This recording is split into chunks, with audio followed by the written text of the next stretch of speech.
You're quoting that twig boy at me? When watching Hank in King of the Hill, did you ever stop and think, how can such a well-mannered family man and dedicated worker blow his stack so often? Hank Hill's outbursts are more than punchlines. They are actually a roadmap of late 90s suburbia colliding with a stubborn traditional Texas heart. Let's take a gander through each season of the show so far, tracking the biggest sparks that fly when situations reveal Hank's inner rage. So, crack open a beer, settle in, and watch as we dig into the question at hand. Why does Hank get so dang angry? Season 1 wastes no time yanking Hank's chain right off the bat in the pilot episode. Hank goes to his least favorite store in town, the Megalomart supermarket, for the simple task of buying a tap and die set, but when he just needed a bit of guidance to find the hardware department in the large store, he asked the nearest sales clerk, Buckley, who has no clue what that tool is or even where the department is. Hank gives him a royal chewing out, expressing his anger at him for not knowing something he should for his job, which catches the attention of other shoppers who witness the outburst and also notices Bobby's black eye. A black eye he got at a baseball game, but they jump to the conclusion of it being child abuse and report Hank to social services. Child Protective Services send out a clueless social worker, Anthony Page, to investigate the case and indeed mistakes Bobby's baseball shiner for abuse. When Anthony is discussing the situation with Peggy, Hank, fiercely protective, marches in, unleashing his disapproval of the accusation and of Anthony being there in general, and even chases him out of the house. His anger here, although seemingly outlandish, is just a raw defense of family honor. Continuing Season 1, in the episode King of the Ant Hill, Dale's releasing of fire ants in Hank's yard triggers a heated Hank versus Dale dispute. The fire ants are beyond out of control and are marching around everywhere like a massive army. Before Hank even knows that Dale is the cause of his fire ant infestation, he asks Dale to spray his lawn to remedy the situation, which gives Dale the opportunity he was waiting for as he drenches Hank's lawn in a powerful pesticide spray. The chemical overdose turns Hank's once pristine lawn into a hilly desert landscape.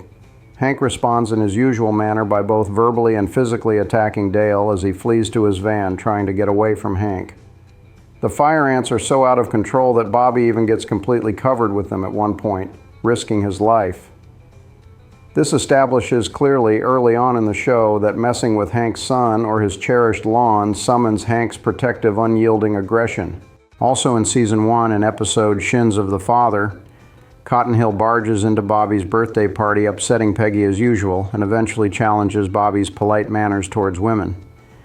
Hank idolizes his war hero dad, yet also despises Cotton's foul tongue and negativity, so the evening becomes a slow boil. Each snide remark unsettles the family deeper, and it gets much worse when Cotton tries to force upon Bobby his women-disrespecting ideals. But when Cotton takes Bobby to the Hotel Arlen to try to find Bobby a hooker amongst a bunch of businesswomen in the hotel lobby, Hank finally cuts loose on Cotton, yelling at him fiercely right there, protesting his actions.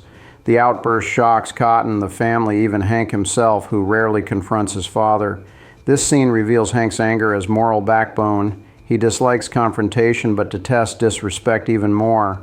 In Season 2, Halloween in Arlen turns into an ideological battleground in episode Hilloween, and nobody is more surprised than Hank when he finds himself defending the holiday's traditions like constitutional rights. The cult-like level of religious Junie Harper declares Halloween a satanic holiday, urging the community to accept her wacky beliefs and practically labels Hank a servant of Satan by the end of it.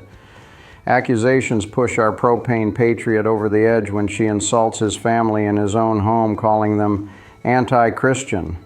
Later, after she lobbies to put a curfew on the holiday, essentially canceling it, Hank puts on his old Red Devil Halloween costume just to spite her and parades through the streets shouting "trick or treat," prompting others to rally with him, successfully restoring the holiday tradition.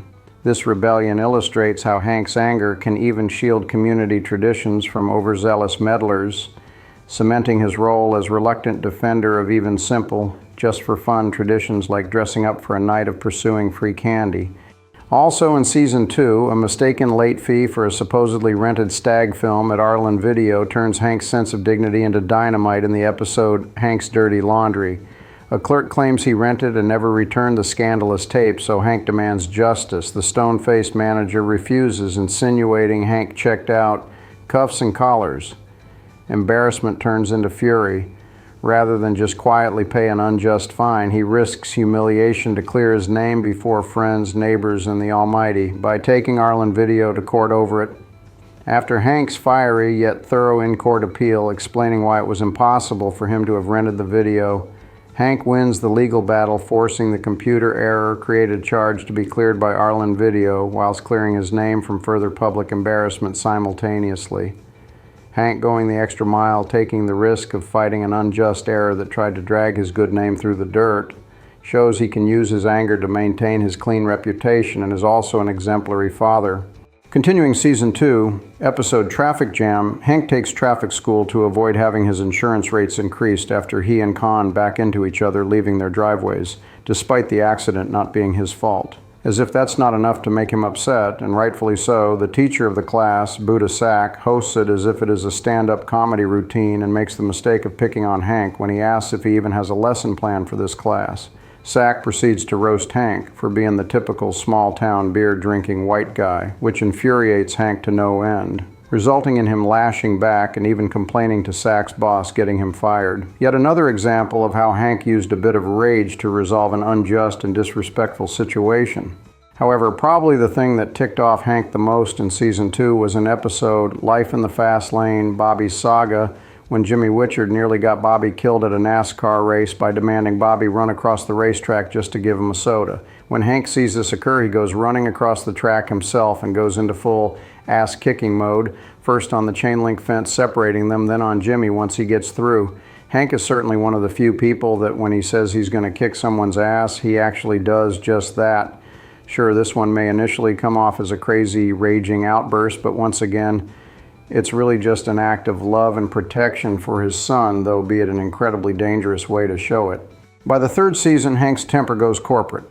In episode 9, Pretty Darn Angry Men, Hank and the guys attend a Mason Mowers focus group to give feedback on a new model of mower they were designing. Hank, Dale, Bill, and Boomhauer are heading to the room prepared for the discussion when, to Hank's dismay, Cotton shows up and joins in, and Con is already in the room too. Worse yet, the revealed new model mower, a supposed improvement on Hank's own mower model, turns out to be all flash and gimmicks instead of solid practicality.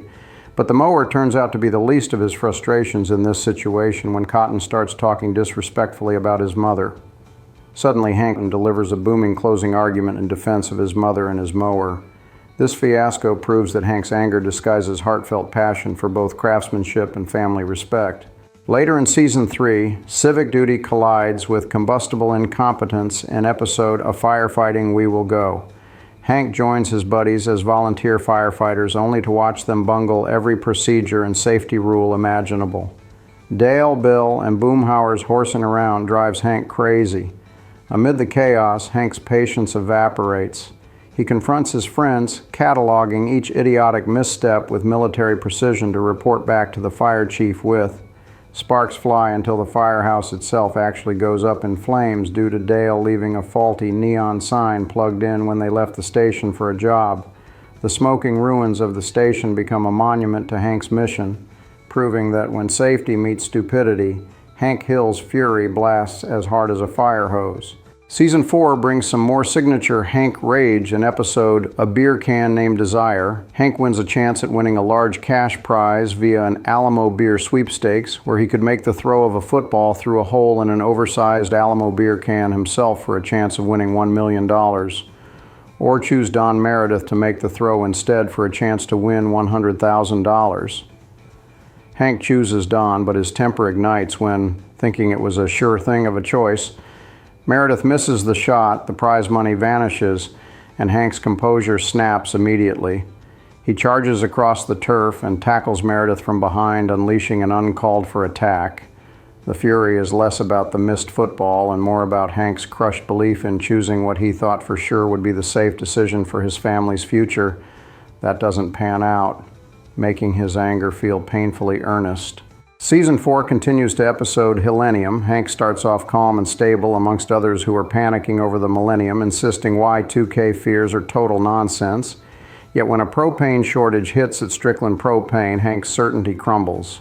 He goes into a bit of emergency mode himself and starts trading tools for food.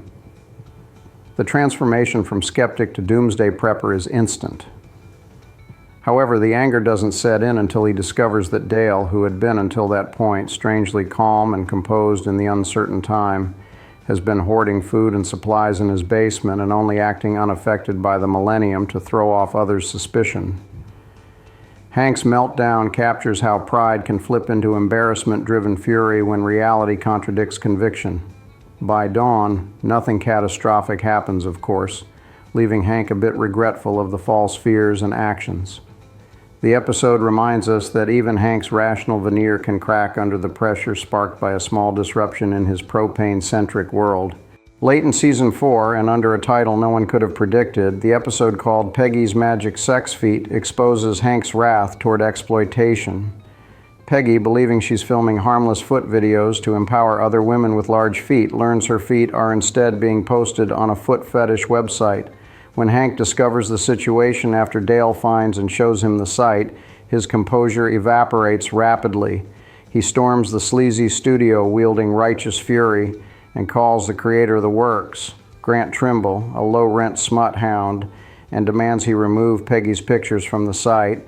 Hank also threatens to kick his ass, but chose not to when Trimble just wanted to film him doing so, weirdly. The confrontation is equal parts heroic and absurd because the stakes are just feet, of course, yet Hank treats the situation as if it were much more. His anger underscores profound respect for Peggy's dignity.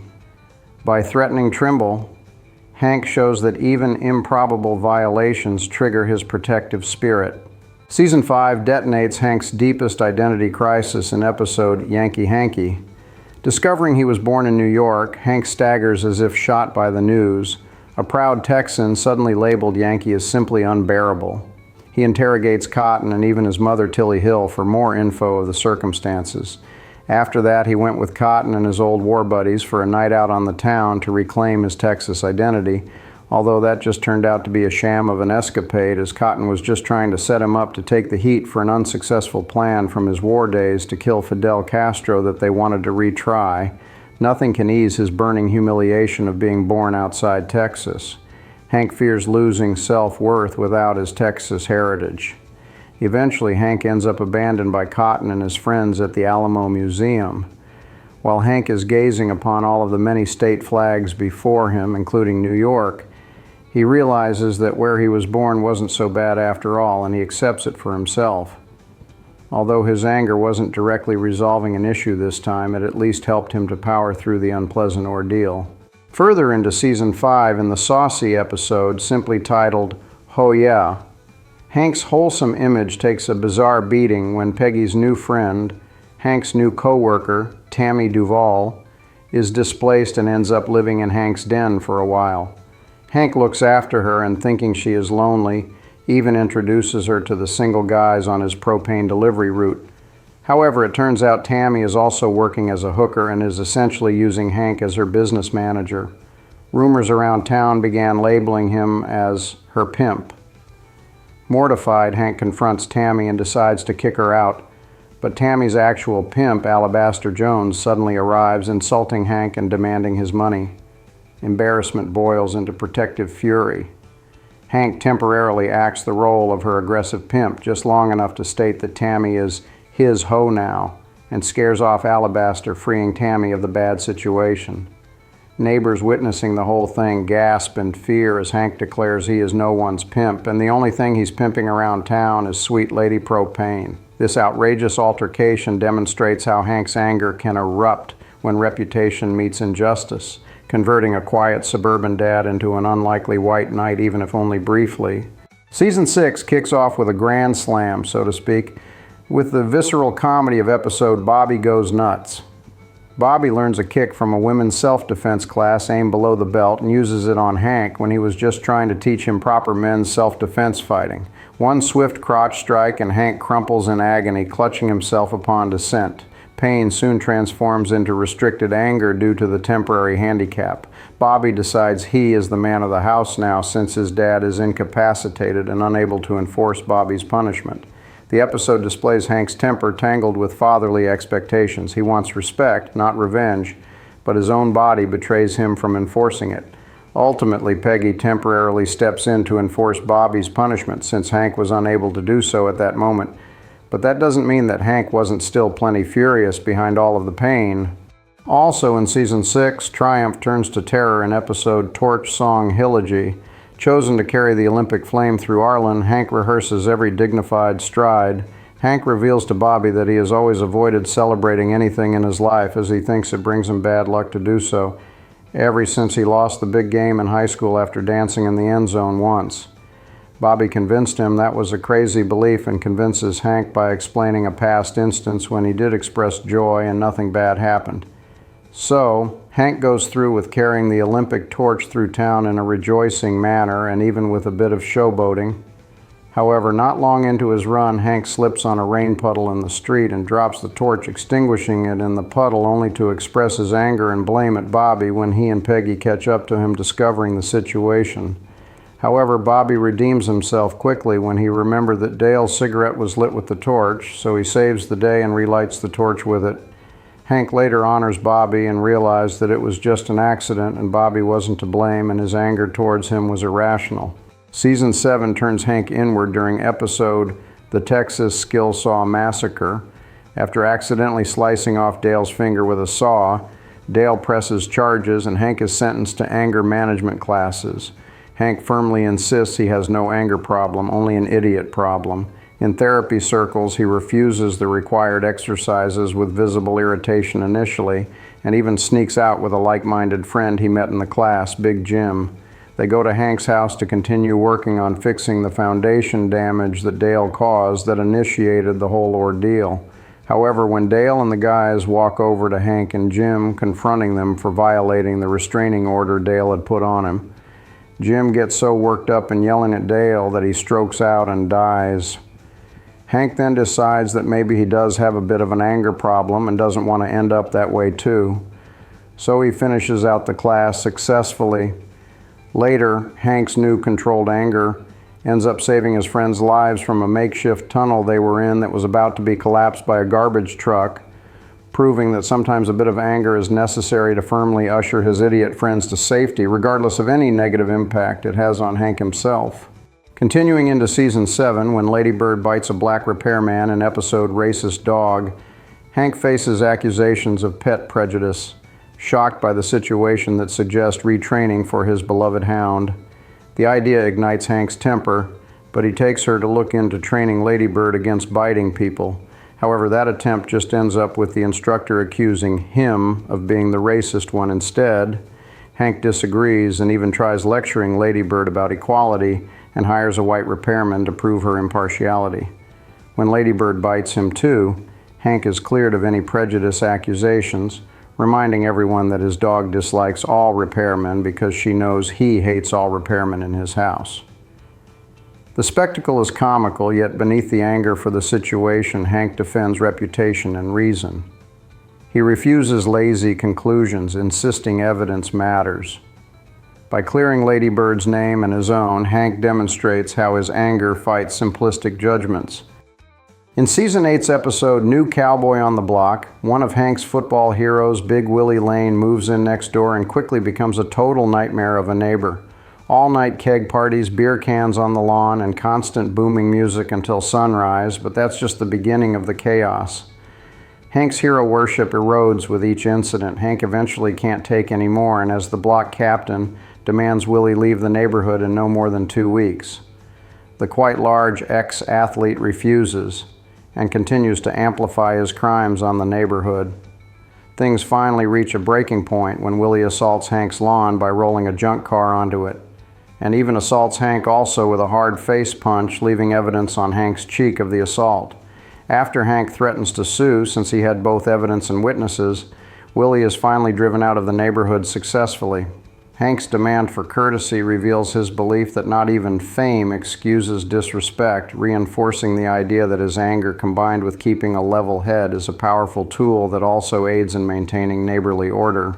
Also in Season 8, Peggy's secret medical experiment in episode The Incredible Hank turns Hank's ordinary irritability into near madness. Convinced Hank's recent tiredness means hormonal imbalance, she spikes his morning coffee with testosterone tablets and eventually across his food as well up to dangerous levels.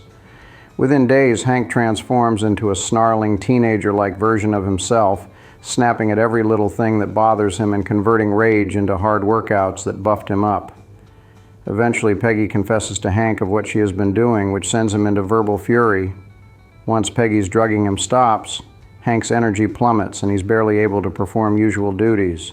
Yet holding true to his rock-solid integrity, still participates in a bull run that he agreed to while he was still hopped up on excessive testosterone. This tale shows that Hank's normal anger, while loud, remains controlled by conscience. Add a chemical fuel to disrupt it, and the line between righteous and reckless blur, providing a cautionary look at artificial macho tinkering. Continuing with Season 8 episode That's What She Said, irks Hank to no end when crude-humored new hire Rich comes aboard at Strickland Propane. Rich's first lewd That's What She Said joke, which actually affects a job of Hank's, deeply concerns him, but every new inappropriate remark from Rich drills further under his skin until the entire Strickland floor is plagued with constant dirty jokes. Rich keeps escalating to the point that Hank was preparing to sue for sexual harassment. The office's productivity is eventually completely paralyzed after Rich starts a game of ass tag that disrupts everything. The final straw comes when the brash new hire lands an ass tag on Hank. Hank grabs Rich in a headlock and pulls him into the restroom and scrubs his mouth out thoroughly with a bar of soap. Buck walks in, and Hank vows to him that he will resign unless the misconduct is put to an end. Buck fires Rich on the spot after it turns out the other employees are also sick of the disruptive behavior. This anger-driven attack, derived from Hank's strong morals and work ethics being directly challenged, urged Hank to respond swiftly and firmly to restore order. Season 9 presents a lawn dignity battle that starts when Peggy decorates the lawn with a garden gnome in episode Yard She Blows. Hank experiences a slow burn of rage this time. He values manicured tastefulness and simplicity, but the gnome screams tacky yard art. Hank's irritation over the issue really sets in when his friends start teasing him about the gnome, so when polite removal requests fail, Hank steals, crushes, and buries the gnome in a shallow grave. The next morning, Peggy discovers the missing object and reports it stolen to the police. The escalation grinds Hank's nerves raw. Finally, Hank's guilt gets the best of him, and he admits to Peggy that he was the one that stole and destroyed it, and later replaces it for her with a similar-looking gnome, which Peggy decides she'd rather keep this one indoors to protect it. Unfortunately for Hank, though, she opts to keep it in the bedroom where it's always staring at him. Although Hank kept his anger somewhat more tame this time, it shows us once again that even his more subtle anger can still manifest into action. In Season 9's episode, Dale to the Chief, Dale discovers that his understanding of one of his most cherished conspiracy theories, the JFK assassination, is all wrong. Realizing that the government's explanation of the event actually makes much more sense, Dale transforms into an extreme American advocate by dressing in red, white, and blue and performing patriotic acts constantly, so much so that it really starts to irritate his friends. Dale starts forcing his patriotism onto the other guys and even goes as far as painting a huge American flag on Hank's pristine roof, which is the first thing that really ticks him off. But when Dale sees the act of Hank washing the paint off his roof as anti-American, Dale actually calls Homeland Security to report him, and they then send an agent to Hank's house to investigate, although nothing comes of it. This insane act of Dale's sends Hank into furious rage, and he attacks Dale for a second time in the episode. This anger of Hank's was first born out of his fierce protection of his property from being violated, and also of his family as well, not to mention in protection of his good reputation as an upstanding American citizen. Continuing in Season 9 in episode Bobby on Track, Hank is thrilled when Bobby joins the school track team, imagining the possibility of sprints and maybe even trophies. However, when Hank actually goes to see one of Bobby's meets and watches as he totally humiliates himself trying to run the hurdles, he realizes that something is very wrong here. Hank's former smile and joy fades to horrified confusion. After a chat with Coach Palmer, Hank discovers that Bobby is only on the team to be used to shame the other good players when they need to be punished for something. Hank's shock and embarrassment ignites fury toward the coach himself, who endorsed such a spectacle. Making the situation even more irritating to Hank is the fact that Bobby doesn't see a problem with what he is being used for, as he still gets praise from the coach and other players, and he can't get Bobby to understand how wrong it actually is. Again, Hank's anger in this situation is a form of protection over his son from humiliation, not to mention for his own sake as well. Season 10 flips childhood tables in episode Hank's Bully. A 12-year-old named Caleb terrorizes Hank by constantly taunting and pranking him, as well as calling him names such as Old Man. Caleb takes every opportunity he sees to bother Hank, from chucking poppers, snaps at him, to stealing his work hat, and even sticks a water hose in his front door mail slot. Hank tries discussing it with his parents with calm reasoning, but he gets shrugged off. The situation finally hits a breaking point when Caleb assaults and damages Hank's beloved lawn. Realizing that adults can't legally intervene in such a situation, Hank recruits Bobby to stand up for him by having him harass Caleb's parents in the same way that Caleb was harassing Hank, turning the tables back on them and forcing Caleb's parents to actually discipline their kid for once. The victory is modest yet transformative. Bully defeated, and father learns empowerment can flow upward from child to parent.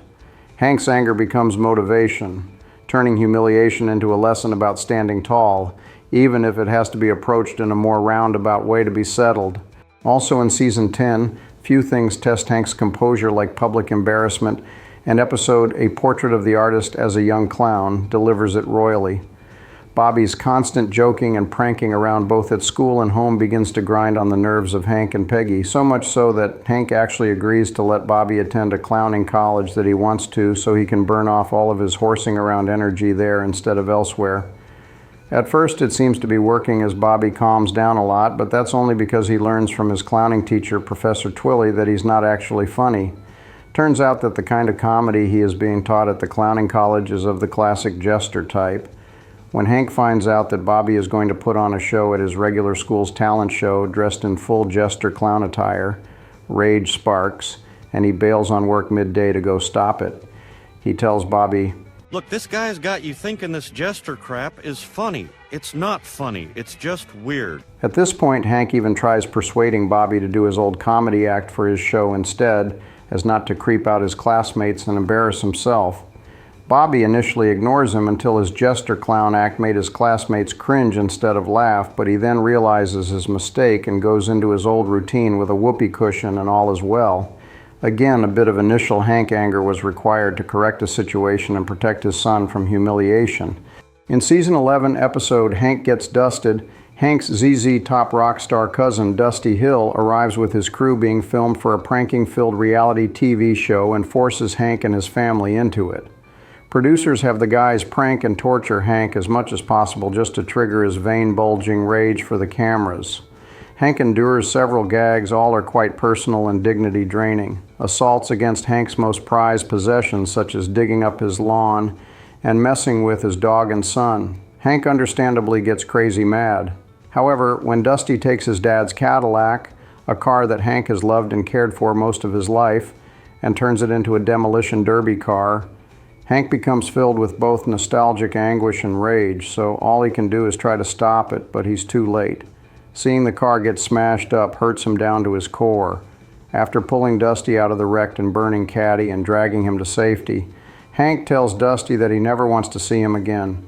This episode underlines that Hank's temper, though combustible at times, remains guided by an unshakable moral code.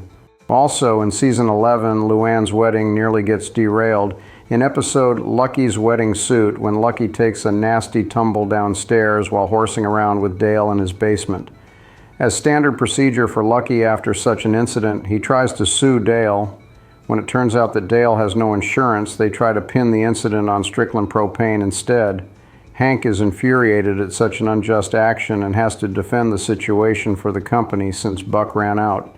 Piling on is that Luann keeps trying to waste large sums of money on the wedding with such extravagances as real gold flakes on the wedding cake, which is an appalling concept to Hank's frugal nature, who eventually talks her into having a low-cost, modest wedding so they can save for a house instead of blowing thousands unnecessarily. Hank also eventually makes Lucky realize that trying to sue Strickland is an incredibly wrong and senseless action, persuading him to drop the case. The episode showcases Hank's temper used as protective stewardship, safeguarding Luann's future as well as fending off unfair legal actions.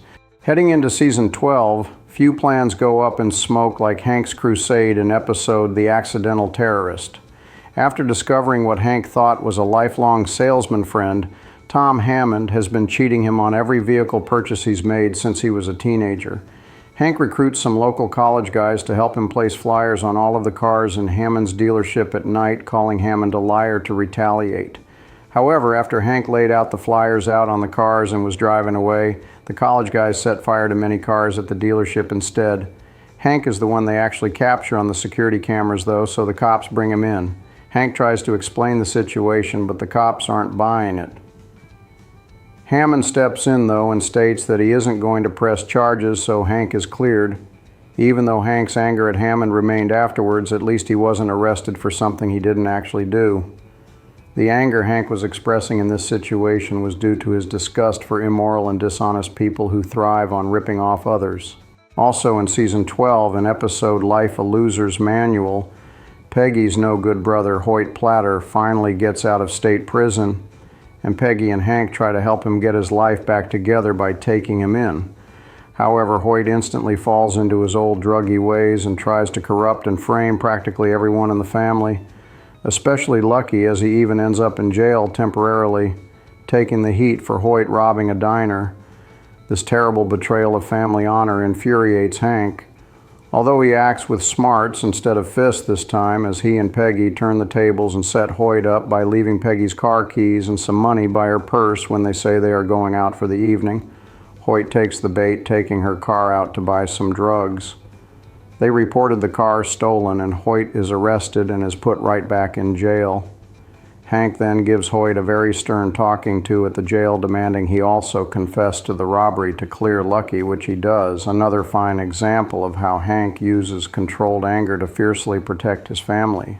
In season 13, in episode Bad News Bill, Hank ends up going to battle with both Bobby's overzealous baseball coach, Coach Bradford, and even more so the new assistant coach, Bill.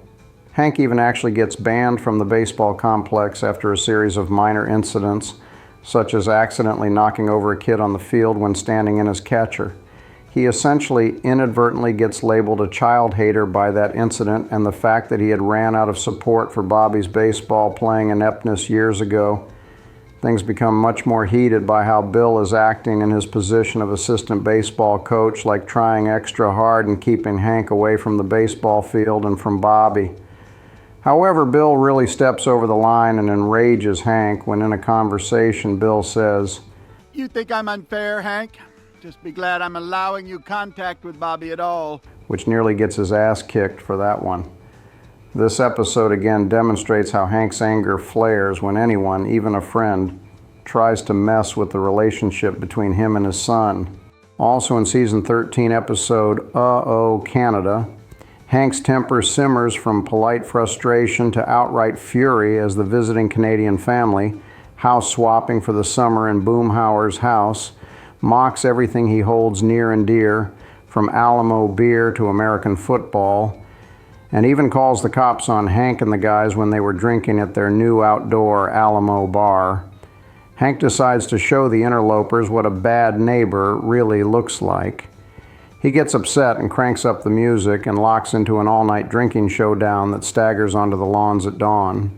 Running on wounded Texas pride and too many Alamos, Hank revs his Mason mower into a heated chicken match against Gordon's Canadian McCullum mower, a clash that lands both men in handcuffs for drunk driving. The rage lands as comedy, but under every rant, Hank is really just defending the backyard rituals that define his sense of self and his home.